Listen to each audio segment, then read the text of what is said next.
Hello, hello, my beautiful friends, and welcome to day 11 of our 30 days of wisdom. I know you're getting wiser and more centered and more filled with love with each day that passes, every day that we're doing this. So we are still working with Women Who Run with the Wolves. Highly recommend that you get the book and or listen to the Audible version of the book. The Audible version is really fabulous because you really get on the inside of the mythological stories that help to heal the unconscious mind. It's one of the ways in which we find meaning, healing, and alignment with the conscious and the unconscious mind. And why is that important? Because when you have that feeling of, I want to go in one direction, but I keep winding up over here. I want to pick a better partner, but I keep picking the same partners. It's because your conscious and your unconscious mind are not in alignment. All right. I have an ebook about that, so I'll post it if you're interested. Okay. So we're reading from chapter 6, Finding One's Own Pack. And this is, I think, such great advice, which she writes in the third paragraph.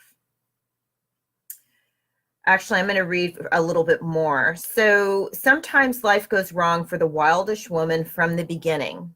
Many women had parents who surveyed them as children and puzzled over how this small alien had managed to infiltrate the family.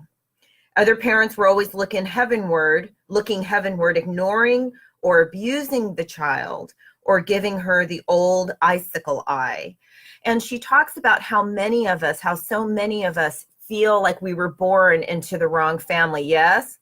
Yes. In fact, a lot of my clients have this issue where they don't feel like they belonged to their family, where they felt rejected or that their parents didn't understand them. So there are three things that every human being desires, every human being on the planet. One is security, right? That makes sense. Food, water, shelter, inner security. The second is power. And we have a very confused idea of power. We tend to think of power over. Right now, we're experiencing this win at all costs. But the power that human beings are looking for is the power of freedom, the power of choice, the power to choose, the power to be their own selves and to have agency over their own being. We all really desire that and deserve it. The third thing is love, and, which makes sense. You can feed a baby, but if you don't love the baby might not survive, yes? So love is the need to be seen, the need to be heard, the need to be validated. And what I mean by that is to be really seen, to be really heard and understood on some level. Even if I don't understand the words, I see you, I'm with you, I'm present. And it's one of the things that we need in order to thrive. But so many of us are born into a family or into a community that rejects us. In fact, Spirit speaking to me right now, oftentimes what happens during the enculturation process, which we all go through, we all go through enculturation. It's not totally bad. It's when we absorb the rules and the mores of the tribe that we are born into, and we absorb that to a certain extent. What happens is that it can then suppress our ability to choose, because we're going to choose freedom or security sometimes over power. And sometimes it disrupts that feeling of being really seen because you need to fit in with the tribe, right? So we've all had that experience. So this is the best advice. See to it now that you spend less time on what they didn't give you and more time on finding the people you belong to. So take a deep breath into that. Sigh it out. Stop wasting your time trying to get people who don't get you to get you. You're wasting your precious life force energy. For whatever reason, your soul decided that this was the best place for you to be born into, for it to learn your life lessons. But that doesn't mean that you have to choose to keep hitting your head against the wall, trying to get your mother, your father, your brother, your community to get you. There is a tribe for you. And she talks about, you know, the story of the ugly duckling. Eventually, the ugly duckling is seen and sees himself in others. And we need that for our spiritual evolvement. And so to heal the toxic relationships with your family and with your community, you actually need to leave it for a while to find your tribe. It doesn't mean that you'll never go back. Maybe some of us are like, listen, sister, I ain't never going back over there. That's fine. But you find your tribe, and then through that, you begin to see yourself more clearly. As you see and know yourself more clearly, when you go home, you see your family, you see them more clearly.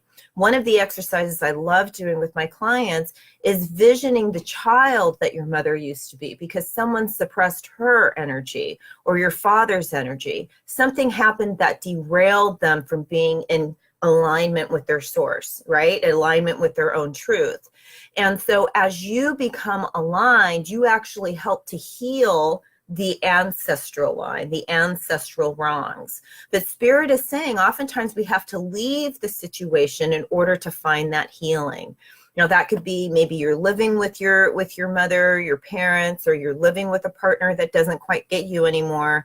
You need to be able to find space and find your tribe, find the people who see you so that you can then see yourself clearly. Isn't that beautiful? There's so much I want to share with you about seeing and being seen, healing toxic relationships. It's all coming up. But anyways, I love that advice. Stop wasting your time. Look for the people who get you. You're going to find different groups. You're going to have to try them out, but find the people who make your heart sing when you are with them. You will find strength there. Find your tribe, find your community. Yes, I know it's good stuff for a Monday. I know you're up to it. So let's get centered and cleared, and then we're going to go on and have a fabulous day or afternoon or evening or whenever you're watching this. Yes. Feet flat on the floor. Eyes closed, chin tilted slightly down so that the back of your neck is nice and long.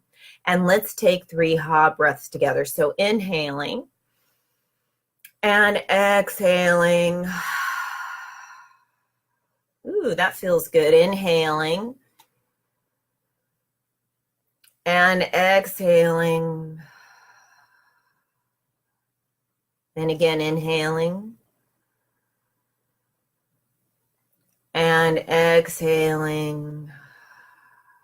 Beautiful. And this time when you inhale, imagine the entire body inhaling from the bottoms of your feet to the top of your head.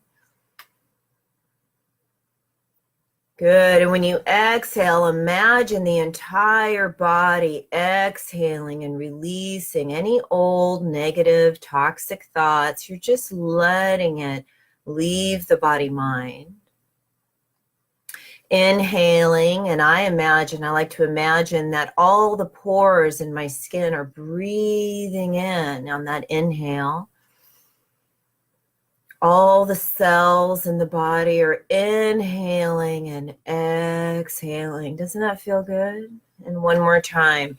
Inhaling, even the skeletal system is inhaling, the whole, bringing in all the energy, bringing in the light, and then exhaling, even the skeletal system, the organs, the muscles of the body. Exhale and release. Good.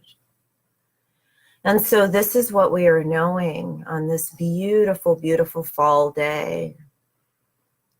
That the people who are meant to be in our lives, we are opening up the door to invite the people who will see us, the people who will know us, the people who will not hold us in judgment, but will celebrate us and uplift us.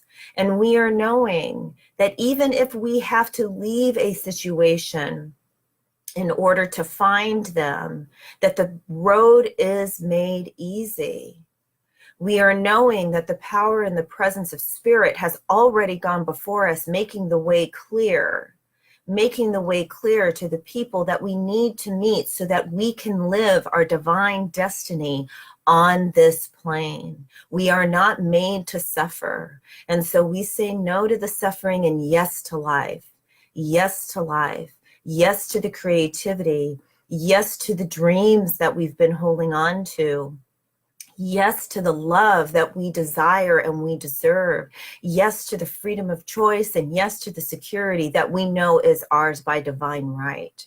And so we declare our word right here and right now, our word of wholeness, our word of right community, and our word of creativity and peace. It is declared right here and right now, knowing that the universe always responds in kind. The universe always says yes. And so we give thanks and we release our truth. And we say, so it is, and so it is. Very gently opening up your eyes, wiggle fingers and toes, and give yourself a hug. Give yourself another hug. And do a dance. All my dances look the same, I know, but in my head, there's different melodies going on. All right. Have a beautiful day, and I will see you tomorrow at 9 a.m. for more words of wisdom, meditation, and prayer.